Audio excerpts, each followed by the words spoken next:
What's up, ladies and gentlemen? Today I want to talk to you guys about the top 5 best Cydia tweaks for iOS 8 and iOS 7 as of 2015. I know I'm making this video pretty early, but a lot of great tweaks came out within the last couple of days. And number 1 on our list is, of course, Clap. This is a Cydia tweak that is not compatible with the iPad, which is why I'm showing it to you inside of Cydia.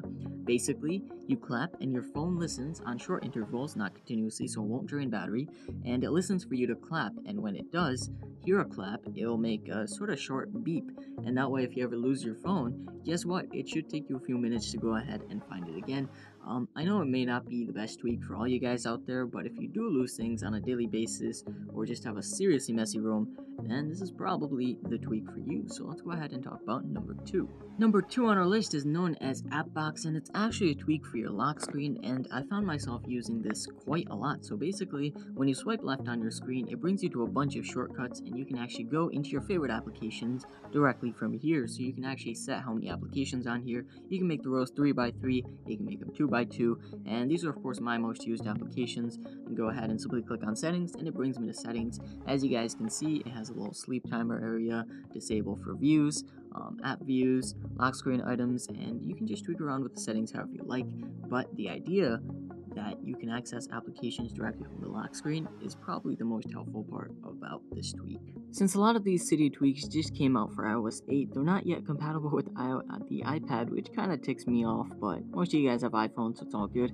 This is known as iKiwi 3. Basically, it adds a whole new row to the top of your keyboard. If you guys take a look right here, you guys can add numbers, symbols, whatever you guys actually want up there, and it actually makes it easier to type than harder. The keys do get a little bit smaller. I remember using this on my old iPhone, and believe it or not, having numbers right there without having to press that 1, 2, 3 button is pretty handy. Number 4 on our list is actually really useful. It's known as Searchlight, and it basically brings Spotlight search anywhere, but there's a catch.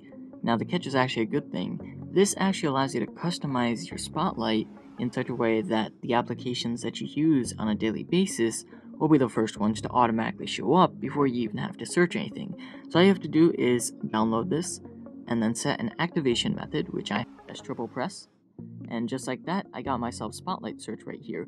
As you can see, there's a section for favorites, and if I were to go back into settings, I can go here and set certain ones as my favorite.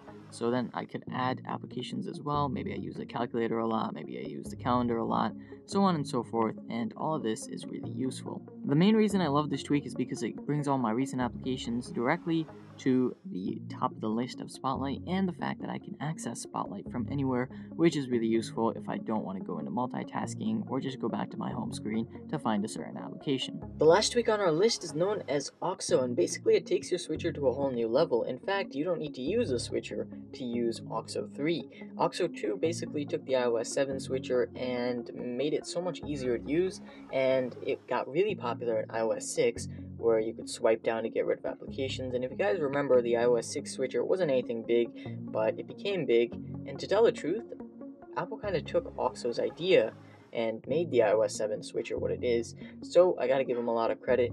Anyhow, let's go into settings and jump into this, and then I'll show you guys what exactly you can do with this. So first of all, you guys want to go ahead into your settings and enable this. I suggest you don't enable multi-center. What that does is it merges your control center and your switcher into one. It kind of looks ugly to tell the truth. This is where things get cool. It's called hot corners and quick switch. Alright, so when I swipe up from the bottom left corner, watch this. How awesome is that? Then I can go to the left and switch between applications just like that. So if I were to jump into settings, ta-da. Alright, so that's probably a little hard to see when there's only 2 apps running, but what if there's a bajillion apps running? Ta-da. That's right, I can easily switch between any of them, and the application I let go of it automatically goes there. So that's the main feature. It's a quick way to multitask, and it's a quick way to see what's going on each different application itself. And so let's jump back into settings. There are advanced options in case you want to access this directly from the home screen, or if you want to access it from the app switcher.